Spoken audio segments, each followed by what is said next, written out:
Assalomu alaykum.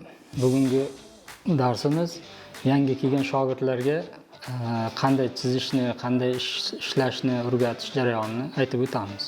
Birinchi yangi kelgan shogirdimizga bizni 10 ta gulimiz bor. Shu 10 ta gulni chizishni o'rgatamiz. Keyin 10 ta gul chizib bo'lgandan keyin naqsh chizishni o'rgatamiz.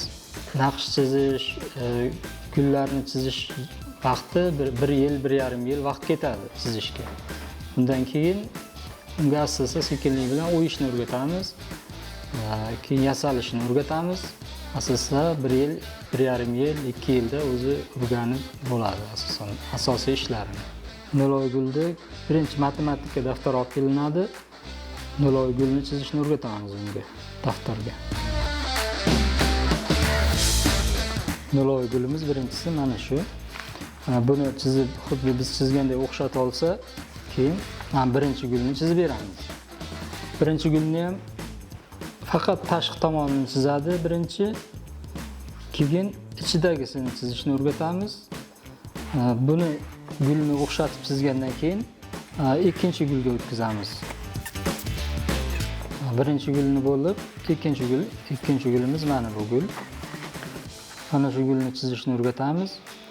Bu gulni ham o'ziga o'xshatib 1 kun, 2 kun yoki 1 hafta davomida chiziladi. Bu ikkinchi gulni chizib bo'lib, uchinchi gulimizga o'tadi mana. Uchinchi gulni chizib bo'lgandan keyin 4-gulga o'tadi. Mana 4-gulni ham o'xshatsa, shu orada 5-gulimiz mana 5-gulga o'tadi keyin. 5-gul, 6-gul ketaveradi. Gulimiz 10 ta gulni chizib bo'ladi. Bundan keyin mana bu naqshlarni chizishni o'rgatamiz. Agar naqshni chizishni bilmasa yoki quruqlik shkatulkalarni naqsh chizishni bilmasa, bu narsani o'zi mustaqil yasa olmaydi. Mustaqil yasash uchun har bir narsani o'zini naqshi bo'ladi. Shu yasagan narsasiga o'zi naqsh chizib, o'zi ijod qilib, o'zi yasash kerak bo'ladi. Shuning uchun biz asosiysi naqsh chizishni o'rgatamiz.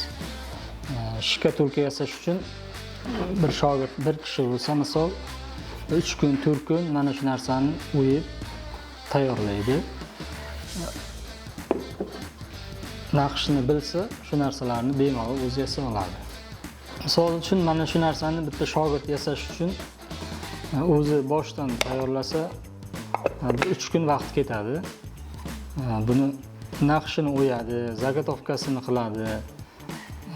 Keyin lakini qilib tayyorlashga 3 kun, bitta shogirdni 3 kun vaqt ketadi. Mana bu laganimizga agar lagani mukammal o'rgangan shogird bo'lmasa qila olmaydi. Chunki buni naqshlarini joylash juda qiyin, murakkab.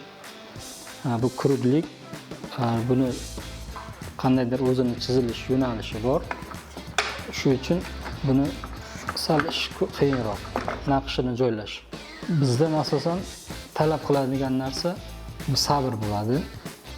O'sha mana shu narsalarga naqshini chizib, tayyorlab qo'yib, bitirguncha sabr qilib ishlasa, ishlay oladi. Assalomu alaykum, mening ismim Javohir. Bu yerga kelganimdan 1 yildan oshdi. Mening ustozim Jamoliddin usta bo'ladi. O kishidan yog'och o'ymakorlik sar-sanoatlarini o'rganib kelmoqdaman.